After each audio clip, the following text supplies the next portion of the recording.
फैसले एक खास पैटर्न के ऊपर आते हैं. सब्सक्राइब करें और बेल दबाएं ताकि कोई खबर रह न जाए. डॉक्टर बाबर अवान साहब, आर्टिकल 6 लगने की बातें हो रही हैं इमरान खान साहब के ऊपर, डिप्टी स्पीकर के ऊपर, सदर के ऊपर, क्या बनेगा सर? देखिए, दो बातें हैं.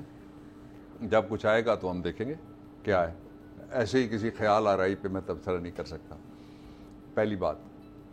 दूसरी बात यह है कि पाकिस्तान के अंदर सिर्फ फ्रीडम ऑफ एक्सप्रेशन को और लोगों की जो आज़ादी की, खुद मुख्तारी की, पाकिस्तान की सालमियत की और इज़्ज़त की बहाली की जो तहरीक है, उसके लिए ये शोशे छोड़े जा रहे हैं. जिन लोगों के घरों में छापे मारे जा रहे हैं, क्या वहाँ से कुछ क्या निकला है? कोई काबिल एतराज़ चीज़ निकली है? नहीं.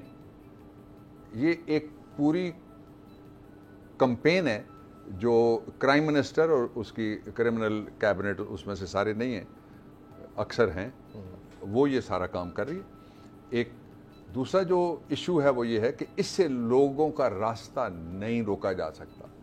किसी ने कहा था कि रास्ते बंद किए देते हो दीवानों के, शहर में ढेर न लग जाएं गरीबानों के. इसलिए जो एक ही रास्ता है पाकिस्तान के पास, वाहिद एक रास्ता है, वो रास्ता ये है कि इलेक्शन की तारीख दो. जब तक तारीख नहीं मिलती लोग घर वापस नहीं जाएंगे. इलेक्शन की तारीख है ना, नवंबर 2023. वो इनकी तारीख है ना, अमेरिका के इलेक्शन की मैं बात नहीं कर रहा. अच्छा, कभी शर्मिंदा तो करें इनको. वो दिखाएं ना क्लिप जो ये कहते थे पाकिस्तान का सिर्फ मसले का हल है नया इलेक्शन. कहते थे कि मैं गलत कह रहा हूं. इनका मुतालबा ये था जी. तो अब क्या हुआ? बाबर को हुकूमत उस वक्त पता है वो क्या कहते थे? साथ क्या कहते थे कि इमरान खान और तुम्हारी काबीना जब बाहर निकलेगी तो आपको अंडे पड़ेंगे. ये कहते थे ना. शहबाज शरीफ ने ये गुफ्तगू शुरू की ना कि आपको लोग मारेंगे. बल्कि उसने एक तकरीर में, I was there and I responded, एक तकरीर में उसने कहा कि आपके गिरबान होंगे और लोगों के हाथ होंगे. गिरबान में हाथ. मरियम नवाज ने तो कहा था कि हेलमेट पहन के बाहर निकलेंगे. उन्होंने किसको कहा था? चचा को या हमें? आप लोगों को कहा. मैं समझा चचा को कहा. सर, हल्का बंदियां जो जेन्युइन कंस्ट्रेंट्स हैं. नहीं, बिल्कुल ही नहीं. कोई जरूरत नहीं हल्का बंदियां. जेन्युइन कंस्ट्रेंट्स सिर्फ कॉन्स्टिट्यूशन के अंदर जो लिखी हुई हैं जी, उसके मुताबिक चलने का इलेक्शन कमीशन ऑफ पाकिस्तान पाबंद है. बगैर हल्का बंदियों के इलेक्शन हो सकते हैं? ये मेरा काम नहीं है. वो तो कह चुके हैं सुप्रीम कोर्ट के जजों के बराबर पेंशन के अलावा जिस इदारे के दोस्तों को तनख्वाहें, मराहत, गाड़ियां, रेजिडेंसीज मिलते हों, जिनको हटाने के लिए सुप्रीम कोर्ट के जज को हटाने का रास्ता इख्तियार करना हो, वो उनको.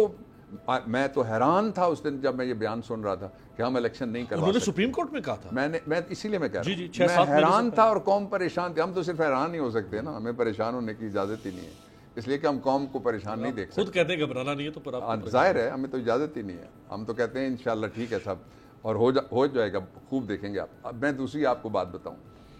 आपके सीसीटीवी में, इस स्टूडियो की मिसाल देते हैं, किसी घर में अल्लाह करे ऐसी वारदात ना हो, सीसीटीवी में एक बंदा पकड़ा जाता है और आपकी आईटी वाले बताते हैं कि ये बंदा, ये इसकी शक्ल है. हाँ. ये 7 थाना आप पा रहा है, आप चले गए, उन्होंने कहा जी कि हमने बंदा पकड़ लिया, और बंदा कहता है कि जी मैं ही हूं, मैं ही गया था वहां, और वो कहता है ये वीडियो मेरी है. आप कहें इस बंदे को रहने दो और ये इसके अब्बा को सेनेटर रहने दो, तो जिन्होंने इस बंदे को पकड़ा था ना जी, उनको ज़रा बुलाओ, उनकी हम तफ्तीश करेंगे. इलेक्शन कमीशन ऑफ पाकिस्तान को, ये मैं जो गिलानीज़ केस है उसकी मैं बात कर रहा हूँ, इलेक्शन कमीशन ऑफ पाकिस्तान को ये इख्तियार है कि वो बुनियादी हेयरिंग भी नहीं, वो अदालत ही नहीं है, सुप्रीम कोर्ट कहता है, वो ट्रिब्यूनल ही नहीं है, सुप्रीम कोर्ट कहता है कमीशन है. कमीशन बुनियादी कार्रवाई के बाद, ये इलेक्शन एक्ट 2017 में लिखा हुआ है, और जो रोपा था रिप्रेजेंटेशन ऑफ पीपल्स एक्ट 1975 शहीद भुट्टो के ज़माने का, उसमें भी लिखा हुआ था कि वो मुतल्लिका सेशन जज को केस भेजेंगे. वो कहते हैं जी इन्होंने चूंकि वीडियो मान लिया इसलिए, अब ज़ाहिर फैसला आ गया, उस पर फिर कमेंट हो सकता है. वो कहते हैं ज़रूरत ही कोई नहीं है इनको तो पूछने की. फैसले एक ख़ास पैटर्न के ऊपर आते हैं, जिनमें बदकिस्मती की बात मैं आपको बताऊं कि 2 फैसले आए मिसाल के तौर पे पूरे बल्दियाती इलेक्शन में. एक अली अमीन गंडापुर के भाई का, और दूसरा मेरी लॉ फर्म ने किया वो केस. दोनों केसेस में अतर मिनुल्लाह साहब ने, chief justice Islamabad high court फाजिल जज साहब ने دونوں کو ریلیف دے دیا. ایک میں انہوں نے کہا کہ جی اس کے بھائی کو جرمانہ, دوسرے میں انہوں نے کہا کہ بیٹا الیکشن لڑ رہا تھا, ابا وزیر تھا, ابا اڑا دیا, اور ہائی کورٹ نے وہ ججمنٹ پھر ختم کی. سبسکرائب کریں اور بیل دبائیں تاکہ کوئی خبر رہ نہ جائے.